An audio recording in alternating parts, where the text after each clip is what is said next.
Hello and welcome, fellow motorsports fans. It's been a brilliant week of racing and I'm here to tell you all about it. In this episode, I'm going to cover all things motorcycles, so this essentially means the Malaysia MotoGP weekend plus the Asian Talent Cup, which I'm actually going to start with. It was a very exciting race weekend, to say the least. In particular, race 1 was a super chaotic, drying conditions, carnage, chaotic race, so very entertaining, to say the least. Only 10, I believe, or even less of the riders actually crossed the line, including the big one was Pratama actually binning it on, I believe, even lap 1. Either way, after taking the lead, the championship leader binned it, which created a great opportunity for others to finally pick up some wins. So Odaki went on to actually get his maiden victory and thus take P2 in the standings for the time being, which is great. He had a close last lap battle against Izawa, who then his weekend went from promising to worse in race 2, where he went on to bin it from P2. So for those watching the Junior GP and stuff, we know Izawa maybe isn't the quickest, at least not on the European tracks, but I didn't know that he can also be this frustrating to watch, because he really had a great opportunity in both races and didn't manage to make the most of it. Pratama actually went on to win the second race in super dominant fashion, which it's rare in those slow machinery races for a rider to just run away like this, but he managed to gap the entire field and drive off into the sunset, which also secured the championship title for him with 1 round to spare. So overall, just a dominant force, and I'm looking forward to see what he can do overseas. Um, yeah, I think that's really the major talking points from the Asian Talent Cup for me. I'd be lying if I said I watched every single round. I definitely didn't, but I'm looking forward to the last round next weekend. Okay, let's move on to Moto3, which Moto3 had a couple of really feel-good stories, and I don't know if it's just me because I haven't watched every single round early on in the year, but the title fight feels so I don't want to say unnecessary, but you know what I mean? There's not really the energy behind it. Maybe because both riders aren't super promising, both on the older side of things. Sasaki had a great opportunity to take a win and then didn't. He actually got beat by his teammate Colin Veijer, who managed to get his maiden victory. Very just a great ride from the young gun after scoring his first podium last time out. Yeah, I always like a young up and coming driver or rider, and he seems to very much fill that particular niche.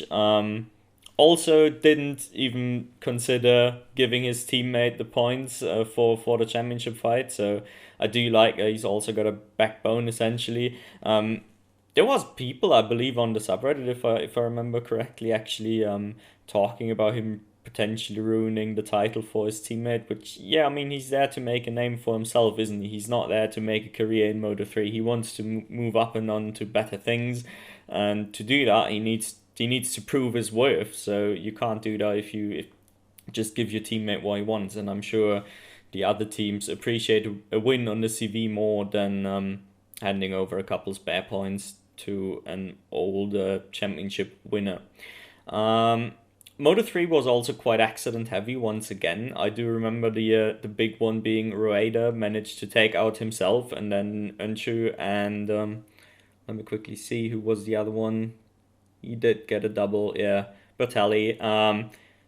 So essentially taking out three potential win contenders from around the lead group near the end of the race. That was quite unfortunate. And then obviously everybody's favorite rookie, David Alonso, also lost it himself and collected about four other riders, among them one of my favorites, Holgado, and a couple others. So bit of a messy race at the sharp end, to say the least. But yeah, it's Moto3. What else should we expect, really? Okay.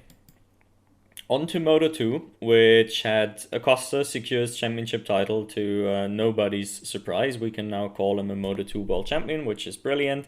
He only brought it home from P2 because Aldeguer continues to uh, Aldeguer continues to really shine. I don't know why. His name, I keep want to calling him Aldeguer or something. I don't know why, because I've read it more than I've heard it. But yeah, Aldeguer, obviously. I mean, um, keeps putting his name out into the shop window. Really, by getting back-to-back wins, he really has hit that late season surge in form. Not to say that he's been bad throughout the rest of the season, but he's really found another gear the last five or so rounds, which is fantastic to watch. Um, yeah, we're gonna get to him and his potential MotoGP future in a second. Um, what other talking points did we have? Oh yeah, a big one for me. Someone bit of a frustrating rider who also probably doesn't have the best machinery to work with, as far as I can tell. But Vietti, binning it from before, really, really just frustrating, I feel like he should have more good results than he has. He's got that one win going for him and not much else to speak of, unfortunately, even though he clearly has the pace on a lot of these tracks. Um, yeah, that one was just, I'm just annoyed with it. We did have Ramirez get his first podium, and that was a great show defending against Ogura late in the race. I was entertaining and great riding from him. Glad about that. I feel like I'm forgetting one. Oh yeah, Canet and Arbolino colliding early on in the race, which essentially ended the title fight before it began. Arbolino did a half decent job with the recovery drive, but only made it back up to P10. Didn't really have the pace to do much more seemingly, but then again it just didn't matter. Acosta definitely had the title secured anyway, so who cares at this point? It's more about Aldeguer now actually making the fight for P3 interesting against Dixon, it seems like, which I'm looking forward to in the last couple of rounds. If he keeps up his current form, then I think Dixon doesn't have a chance really, so let's hope he does keep up his surge in form, because, well, it might give him a Moto2 seed, as we are going to talk about in a second. But first, let's actually talk about the MotoGP race and the sprint and everything. And it was a weird mixture of a feel-good weekend, but also just an incredibly dull weekend in terms of the racing. Moto2 already was a bit boring, but the MotoGP race, neither the race nor the sprint had any action to speak of, really. I was surprising, especially after the last round was probably the best we've had all year. So bit of a contrast there. Still, in a feel good thing in terms of the results. First, we had Alex Marquez taking the sprint win in pretty dominant fashion. He definitely was just easily the quickest rider out there on Saturday. That was great to see. And also, we had Martin just about beat Banaya to P2, which means he could keep closing the championship gap a little. And also Bastianini had his best result of the year since his comeback, by bringing home P4. But little did we know on Saturday that he would one up this on Sunday by taking the win ahead of Alex Marquez. So another just a feel good storyline, especially with the recent rumors of, oh, is Bastianini gonna get demoted, quote unquote, to Martin's seat, or whatever, which, I mean, I just don't think doesn't make any sense to begin with. But I think he proved he's in that seat for a reason, yeah, the other big one was really just Martin lacking the pace to fight Banaya in the GP, at all. They tried a little bit early on, and then he could never reel him back in. Apparently, something with tire pressures, once again, everybody's favorite topic in MotoGP. But yeah, essentially it robbed us of what should have been an exciting fight, and it was a bit of a dull parade out front. At least we had more feel-good stories, mainly Quartararo getting P5 and actually that's sort of finishing as best of the rest. The other four were clearly in a race of their own. That was really good. And also, it wasn't just Quartararo brilliance, it was just Yamaha actually had some pace. Morbidelli was, I believe, P7. Let me quickly check. Yeah, P7. So, yeah, I'm glad to have them back in the fight. Aprilia has dropped down quite a bit, but Yamaha does have their late season surge. I hope they can be back in the fight more next year to at least be on that Aprilia level of competing at the odd race weekend for the top spots. Obviously, nobody likes the Ducati train, so yeah, all around pretty promising stuff. I just wish the racing could have been a little bit more entertaining. Okay, and now to the big one. What's going on with Luca Marini, Aldeguer, and the vacant Honda seat left by Marc Marquez, obviously? So, since Di Giannantonio is apparently not really in contention to get that seat, there's been multiple speculations, and right now the latest reports do suggest we're going to see Marini go to the Honda seat, take up the factory job, while Aldeguer will be promoted from Moto2 to take Marini's seat. So that would be a really interesting scenario. I think that would be like sort of the best outcome for everyone involved, in particular for Aldeguer, who it was rumored that he could have been in contention for the Honda seat, which I think would have been just a terrible way to start your MotoGP career.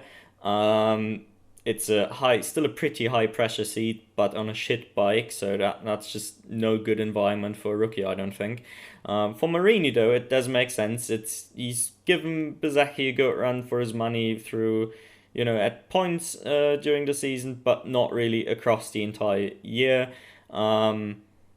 If he wants to try his luck at a factory ride, who can blame him really? It makes sense. He's at that stage of his career where having a factory seat would be really nice, to sort of build something of your own. And I'm sure he's going to do reasonably well if the bike allows him to, which is obviously the massive, massive question mark. He could just be essentially migrating into irrelevance. We'll never know, but somebody will have to take the risk, and he seems like the right character to do so. And for Aldeguer, I'm just really happy that if he's going to get promoted, he could actually end up on a competitive bike with the Ducati. So, yeah, I think it's a win-win really for everybody involved. And I hope of the rumored roster moves, this is the one I'm liking the most so far.